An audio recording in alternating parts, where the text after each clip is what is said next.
परमाणु हथियार दुनिया के सबसे सुरक्षित जगहों पर रखे जाते हैं ताकि बिना सही अनुमति के कोई उनके करीब भी न जा सके। लेकिन कभी-कभी इन हथियारों को एक जगह से दूसरी जगह ले जाना पड़ता है, मतलब कि पूरी एक शहर को तबाह करने वाली ताकत वाले हथियार अब हमारे रोज के इस्तेमाल वाले रास्तों से होकर गुजर रहे होते हैं। ये एक जबरदस्त सुरक्षा चुनौती है, इतनी कि अमेरिका की सरकार ने इसके लिए एक पूरी एजेंसी ही बना दी है।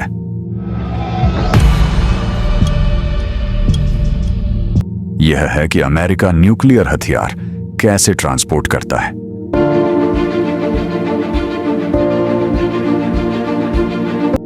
जो हम यहां देख रहे हैं वो एक काफिला है जो आमतौर पर न्यूक्लियर मटेरियल ले जाने के लिए इस्तेमाल होता है। इसका सटीक सेटअप हमेशा उस रूट पर निर्भर करता है जिस रास्ते से जाना होता है और उस न्यूक्लियर मटेरियल की संवेदनशीलता पर। हालांकि ये जरूरी नहीं होता, लेकिन खासकर शहरों में ये आम बात है कि काफिले के आगे और पीछे लोकल पुलिस की गाड़ियां भी होती हैं। इससे सुरक्षा मिलती है और यह भी सुनिश्चित होता है कि गाड़ियां ज्यादा आबादी वाले इलाकों से आसानी से गुजर सकें। बिना रुके असली काफिला पुलिस के पीछे शुरू होता है और इसमें कई बुलेट प्रूफ गाड़ियां होती हैं जो ट्रक के करीब चलती हैं। इन्हें बेयर कैट्स कहते हैं। ये ऐसी गाड़ियां हैं जो गोलियों से बचाती हैं और साथ ही एजेंट्स को हमले का जवाब देने का मौका देती हैं। पूरी गाड़ी में कई गन होल होते हैं जिनसे अंदर से ही फायर किया जा सकता है बिना एजेंट्स के बाहर निकले। अंदर बैठे संघीय एजेंट्स के पास हैंडगन, शॉटगन और असॉल्ट राइफल्स होती हैं जो भरपूर फायर पावर देती हैं किसी भी संभावित खतरे को खत्म करने के लिए।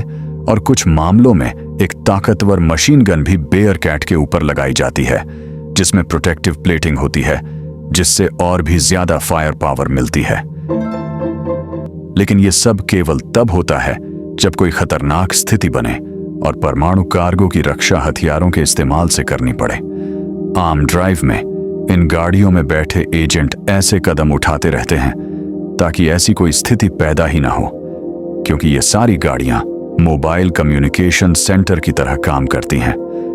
इन कारों में ऐसे ऑडियो डिवाइस लगे होते हैं जो 3 तरह के कम्युनिकेशन लेवल होते हैं। सबसे पहले कारें एक दूसरे से बात कर सकती हैं जिससे वे किसी अनपेक्षित घटना के दौरान जल्दी से समन्वय कर सकें कि क्या करना है।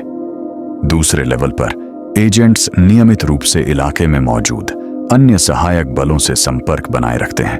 सुरक्षा नियमों के मुताबिक कम से कम 7 सशस्त्र वाहन हमेशा एक न्यूक्लियर काफिले के साथ होते हैं, लेकिन यहां सिर्फ 5 नजर आ रहे हैं। ऐसा इसलिए है क्योंकि बाकी 2 वाहन दूर दराज के निगरानी स्थलों पर तैनात होते हैं। जैसे कि उदाहरण के तौर पर कुछ मील आगे रखे गए एजेंट निगरानी के लिए तैनात हैं। कमांडर, जो न्यूक्लियर ट्रांसपोर्टर के साथ चलने वाली कारों में से एक में बैठा होता है, हर 30 मिनट में इन रिमोट एजेंट्स को कॉल करता है ताकि रास्ते में संभावित खतरों की जानकारी मिलती रहे। यह अलगाव इस बात की भी गारंटी देता है कि कम्युनिकेशन सिस्टम्स एक ही बार में पूरी तरह से बंद ना हो जाएं। अगर काफिले की 5 गाड़ियों में कुछ भी हो जाता है तो बाकी 2 गाड़ियां अभी भी मदद के लिए रेडियो कर सकती हैं। इसके अलावा कम्युनिकेशन का तीसरा स्तर भी है, क्योंकि एजेंट्स अल्बुकर्क, न्यू मैक्सिको में स्थित ट्रांसपोर्टेशन और इमरजेंसी कंट्रोल सेंटर से लगातार संपर्क में रहते हैं। यहीं से पूरे अमेरिका में होने वाले सभी न्यूक्लियर ट्रांसपोर्ट्स को मैनेज किया जाता है। स्टाफ पूरे देश में हाई रिस्क कार्गो ले जा रहे वाहनों पर नजर रखता है। अगर किसी हमले की स्थिति बनी तो वे अतिरिक्त लोकल पुलिस की मदद मांग सकते हैं। ऐसी कम ही होने वाली स्थिति में जब कंट्रोल सेंटर न्यूक्लियर ट्रांसपोर्ट की मदद के लिए और पुलिस भेजने का आदेश देता है तो एक निर्धारित प्रक्रिया होती है। कंट्रोल सेंटर से कैसे संपर्क करना है, इसका एक प्रोटोकॉल होता है। एक सेट पासवर्ड बनाए जाते हैं और उन्हें काफिले के क्रू को भेजा जाता है। साथ ही डिस्पैचर के जरिए मौके पर पहुंच रही लोकल पुलिस को भी भेजा जाता है। जब पुलिस पहुंचती है तो दोनों पक्ष अपने अपने पासवर्ड बोलते हैं, जैसे एजेंट ब्रावो। इसका मकसद यह सुनिश्चित करना होता है कि दुश्मन पुलिस बनकर नाभिकीय कार्गो तक पहुंच न सके। यह सिर्फ एक प्रोटोकॉल है जो कई नियमों में से एक है, जो साफ साफ बताता है कि एजेंट्स को हर स्थिति में कैसे काम करना है ताकि एक मजबूत सुरक्षा प्रणाली बनी रहे।